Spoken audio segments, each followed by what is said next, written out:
So while you're at Atlanta, what was it like?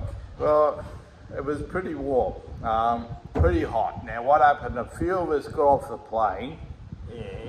and we think, you know what? We're going to walk from the international terminal to the domestic terminal. What a fucking mistake that was. Yeah. Now, apparently there's shuttle buses that go from international to domestic. LA airport's fucking huge. So we decided to fucking walk. And it's like, my God, we were lucky to get the fucking plane because it was the longest fucking walk. And by the end of it, well, it took us like fucking an hour. I can't believe how long it took. It took us forever. We thought, yeah, we'll just go for a walk. Yeah. And it took forever.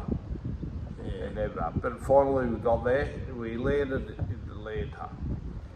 And we stayed at the university. Yeah. And what happened, the first night of the university, I was in the room on my own. I thought, fuck, this is great. And what happened was, probably three of me mates that I was in the room with, they were all coming the next day. So I thought, this is good. So I'll tell you what, I got my room, I unpacked my bag, and I needed a shit. Yeah. This is fair dinkum. And How long did you need shit for? All the way getting out pretty much when I got off the plane.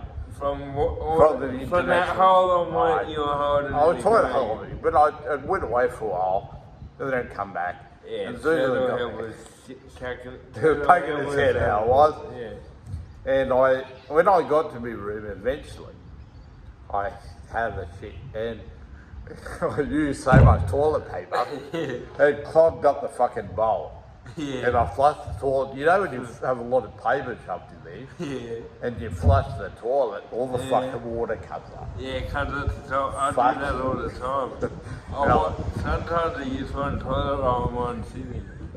And then I've got to work out how to use the toilet brush without splashing it all over the room. What happened was, I was in the room with me, so I thought it doesn't matter.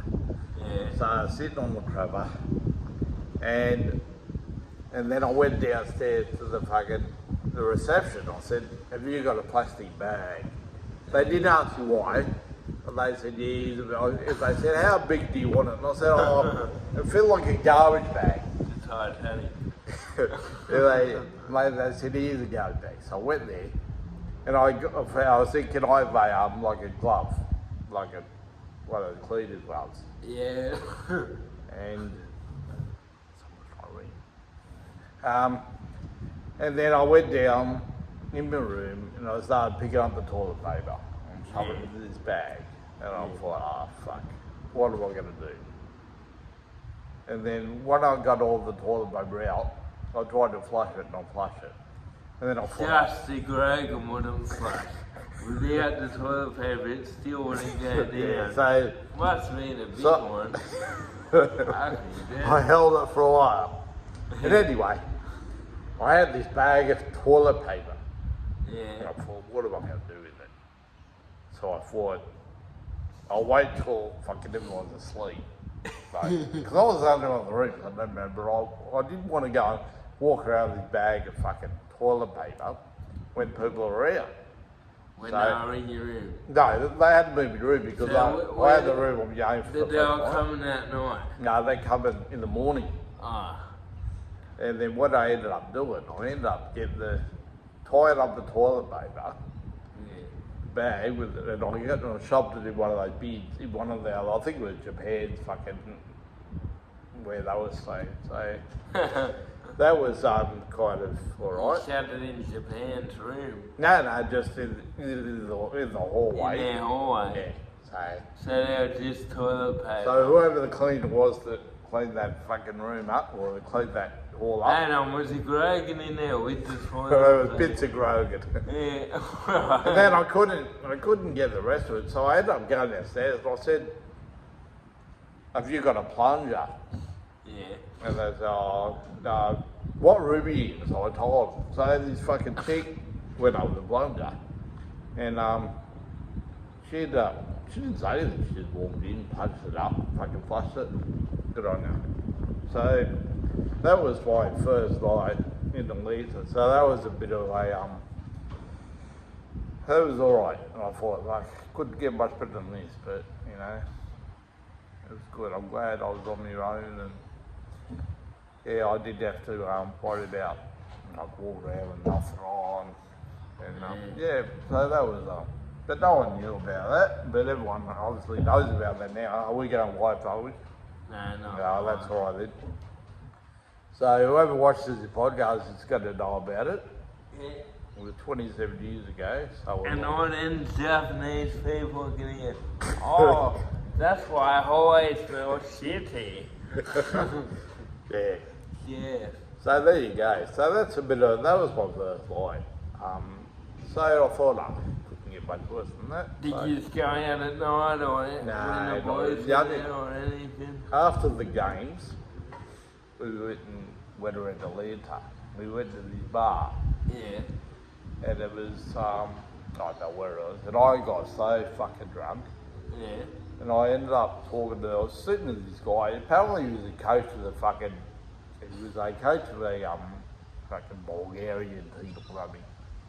Like he was a coach of powerlifting or something. Yeah, but and I was talking to him and fucking we had a drink and that, and then I ended up fucking getting up to go to the toilet, and I fucking fell. I collapsed. I was so fucking drunk. Straight on the floor. Oh, it's on the floor. Yeah. And all my teammates saw it, and they all gathered around me, and I got picked up, and a couple of the coaches helped me out. Fucking one around the arse, you know, to me, put me in a cab and said, oh, he's at this place wherever the university was. So that was, I remember that, because you've got to be 21 in America to drink. Yeah, And I was 22, so I was pretty lucky. Did the Bulgarian guy come around with you? No. He just, you know, so. Because he was a weightlifter, it would have been. No, he was a coach. He was a powerlifting coach. Ah. So, because he told me about it, I couldn't fucking understand him because he was talking in some fucking. He wasn't talking. He was talking English, but he was like just did the Bulgarian accent. I don't know what a Bulgarian accent is, Yeah. but yeah. So that was the end of it, and yeah. So after the Paralympics, I come back and competing in athletics. Then I ended up going to South Korea for the Festive Games in 2002. Busan, South Korea. Yeah. That's when I started doing long jump and a bit of shot put and a bit of discus. And I felt like I couldn't run that fast anymore, so I decided to pick up throwing deep points. And Why couldn't you run that? I just felt I just didn't enjoy it anymore. Yeah, you went into it. Yeah, so I thought I'll try some others like athletics. You know, there's a lot of other events, like shot puts and discus and stuff like that. So I didn't do that great, but it was another experience. And then I next Festive Games, the last Festive Games was in Malaysia in 2006, and that was I was up in the room, and in the morning we were near a mosque, and I heard this. They do chants with their microphone. I don't know if it's someone there, but they record it. I wake up at 4 in the morning, I heard this shit, and I thought, Jesus, what the fuck is that? I got scared and shit, because I heard this, like, the way they do their chants and shit. Yeah. But it was all recorded, there wasn't actually someone there doing chants. Yeah. And because I asked someone in the morning, I said, what's that noise? They told me about it. And again, I did my best. Yeah. I won a silver and bronze medal, but there wasn't that many good athletes there. They were all pretty much lower level. They weren't really Paralympic standard athletes. Yeah. And then, I come back from that. I retired in about 2010. And then I went into Masters Athletics. Did a bit of Masters Athletics for a couple of years. Yep. And then I retired in about 2012. And then I just didn't know what I wanted to do, so I got a call of George Tonner in 2010 when PDRL first started. And he said to me, "How are you going?" I said, he asked me what I've been doing. How did he know you? Because when I used to go to the Academy of Sport in Narrabee, our athletics camps were the same as, because he was CP soccer. Oh, So our camps were on the same so you weekend. both trained there. So we both trained there, and we got talking and we ended up being mates. And so we've known each other like 25 years. And 2010 he said to me, he's like, "Oh, are you interested in playing rugby league?" And I thought, "Fuck, you don't." He said, "Yeah, I'm doing this." He told me all about it, and yeah, he said to be at Cabramatta, I think it was at Cabramatta. And Eddie Sharp was one of the guys there. He's still around, Eddie. He's about 104 now. Yeah, plus 104 in dog years, so he's probably about 400. Yeah, no, he goes around, old man. No, he's quick, he plays hard, he just runs straight. Yeah, he's got no fear. Because he can't see out of one eye. So that's why when he plays, he's always on one side, because he's peripheral vision. He's got a peripheral vision on one side. Yeah. So, so I went and tried out, and then I think in 2011, we started playing exhibition games. And actually, GRECHY, you were around that time. Yep. And playing for these down the Outlaws. Yeah, And I was in the Stingrays, but the Stingrays now the City Roosters, and the Outlaws had become the South Sydney Rabbitohs. That was January 2011 game 2. Yeah, that was it. And I remember someone threw me the ball and I ran, and every time I floated the ball a second later you'd tackle me. That's it. And I thought, what? Your tackles just say delayed, like I'd throw a pass and then I'd be like, alright, I'm not going to ball next to it, fucking tackling me again. I thought, what's his fucker's problem? Yeah. Well, anyway, so you talk about rivals in rugby league, like you talk about first grade rugby league, you have the rivalries, you know, you can name so many rivalries back in the 80s.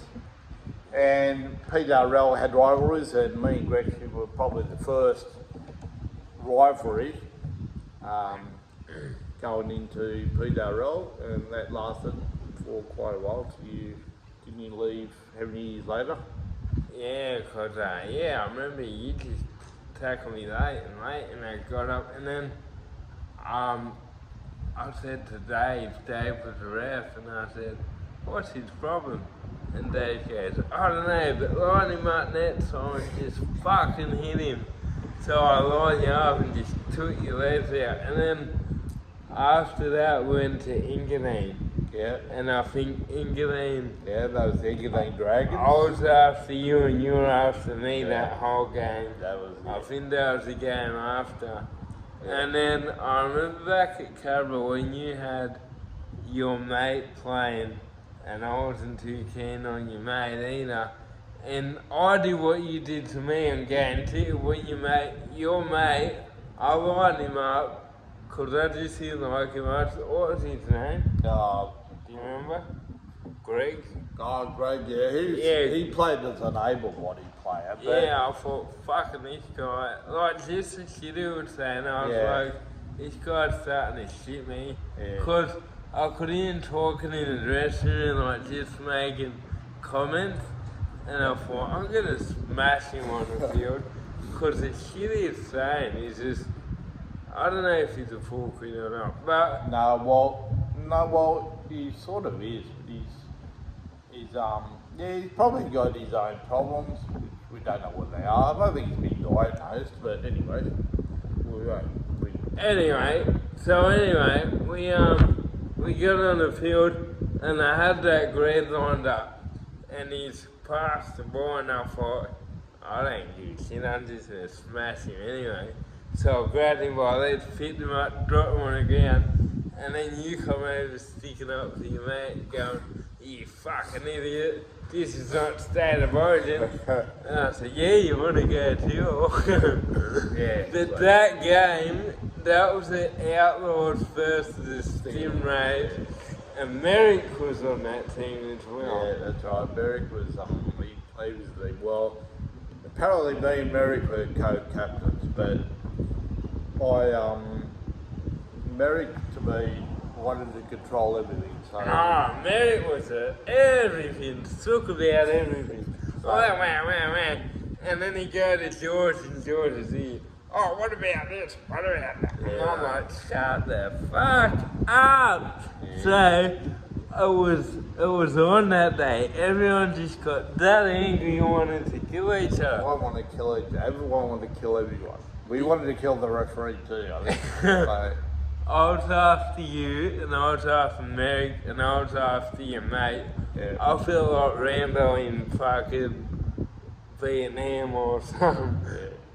So, They were good days. Of course, PDRLs was simple back then. A lot of the players that came in, some of them have stayed around. There's been a couple that are still around, but there's been a lot. I feel like the game, that first year, the game was so much more simple. Like, we pretty much played normal rugby league, and they didn't look into it too much, and I think they were the funnest games. Yeah. And then a couple of years later they started going, oh well, how can we make the game better for the players, and started trying to do all these rules that would make it easier, and I think it just made the game more frustrating. Back when we first started PDRL, there used to be a rule of international rules, which there was only 2 red shorts. Red shorts are untouched rules for people who don't know. Yeah. And there was 2 per side. Yeah. But now, going forward 10, 12 years, you've got so many fucking red shorts, it's like a game of touch football. Yeah, and I gotta say, I'm not too keen on if someone's getting tackled and they're pumping their legs, and then the red shorts can just come into the tackle, and then they call held straight away. That's. I remember when I was playing tackle, I loved playing tackle because I could do a bit of a step and pump my legs, and I always made a few meters. Yep, that's it. But the referees sometimes, as soon as anyone touched it now, it's like held, play the ball. And it's like, I could be 5 metres away from the line, he gets another black shorts. I could try and barge over the line, but the referee says hell. Then somebody with red shorts comes and touches me, says touchdown. Yeah, kind of takes, if you're going to play tackle and you like it physical, it kind of takes your opportunity away. Yeah. And it gives other people the easy option. Yep. So I think easy options aren't that good. I think the better way to do it is to kind of work on everyone's skills a bit more so they can play it the normal way at a better quality. Yeah. Of course, I mean, Don't you think? yeah, of course, I mean, I understand what you're saying, because red shorts, I mean, if the red shorts didn't exist now, I'd probably have got 3 tries a game. Yeah. But because the red shorts, because everyone comes in, and some people can't play they can't play black shorts, right? Because of their disability, that's fine. But let them go one-on-one and just make a touch. Yeah, because what happens sometimes when I've been playing, because I took a year off last year, I actually became a coach. Yeah. And I thought, after the World Cup in last year, I decided to retire and become a coach. And then I tried the coaching thing, but I had a team of, what's a nice way of saying a GRECHY? Give me an explanation. Window lickers, maybe? Give me an explanation and then I'll tell you the nice way of saying it. Oh, they were just about, I think they were a little bit What were they like? intellectually challenged. So So were they intellectually challenged, or do you think maybe they were just a bit slow and spoiled, and they didn't want to do the hard yards? Pretty much. And they did not, because when I was coaching, I would say, let's work on this. We go through drills and training. Everything is great. Everything's going well. Everyone's doing what they're told. Yeah. As soon as we go on the field to play, it just goes to shit. People just do what they want to do because I don't think they retain what I told them what to do, or they just don't know what to do. Maybe they were like Dory from Finding Nemo, like after 5 seconds it just clears out there. Yeah, well, that's maybe there's a few Dories in my tree, but it doesn't matter. At the end of the day, 13 Wazzy ways, Sydney. They did alright. I mean, the first 3 games, we lost, I thought. If I remember, we won the first game I coached, we were against the Roosters. And we had a guy in the team called Lindsay Elliott. Yeah. And he said, I want to play dummy half. I said, mate, if you think you go on dummy half, let's put you in dummy half. He said, fantastic, put the number 9 on me back. And fucking Benny Elias all over. Benny Elias? Oh, mate, he thought Benny Elias, Danny Medeiros, all fucking right. Great play. He's oh yeah, we were all good blokes, but where's this honesty? But so what happened? But we had the AB. Michael White was the AB for the Tigers, because I was coaching the Tigers. Yeah. And there was overlaps on the edges. Yeah. But Lindsay thought he'd run for dummy half all the time, and he never passed he never passed the ball. Let's say that he wanted to play hooker just to hold the ball. Pretty much. But he wasn't playing it to count numbers, set up people. No.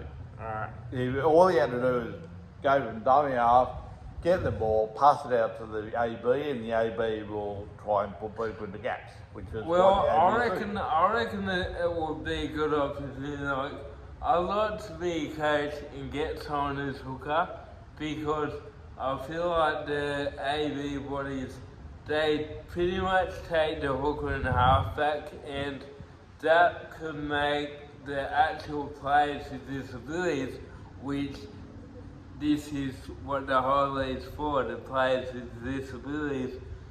It makes them just a ball runner, and I would like to see skills builded for players with disabilities that want to be hookers and halfbacks. Yeah, well, that's what it was. Because what the problem is, which I've had talks with some of the coaches, I've talked with some of the members. What's happening? There used to be 2 ABs, as you probably remember when you first played. Yeah. Now there's 1 AB. Because what happens, I always have the argument, when you've got an AB, some ABs take over, right? Now, an AB is there to facilitate and put us in the gaps. It's our game. And what happens, when the ABs do a lot of defensive work, the people with disabilities, they tend to be lazy. Because the AB does all the defence. Because I can tell you, out of all the players in PWRL that I've played in over the years, I can name less than 4 that can fucking tackle. Yeah. Because they've never been, they either fear or they just don't know how to tackle. They can run the ball, they can swerve, they can do whatever. But defence wins games.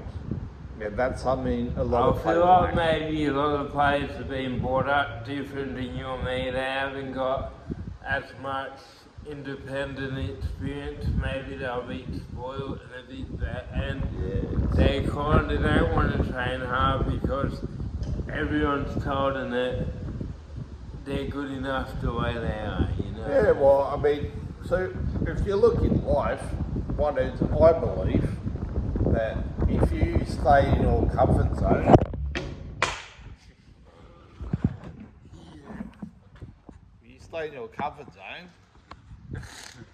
you won't actually improve.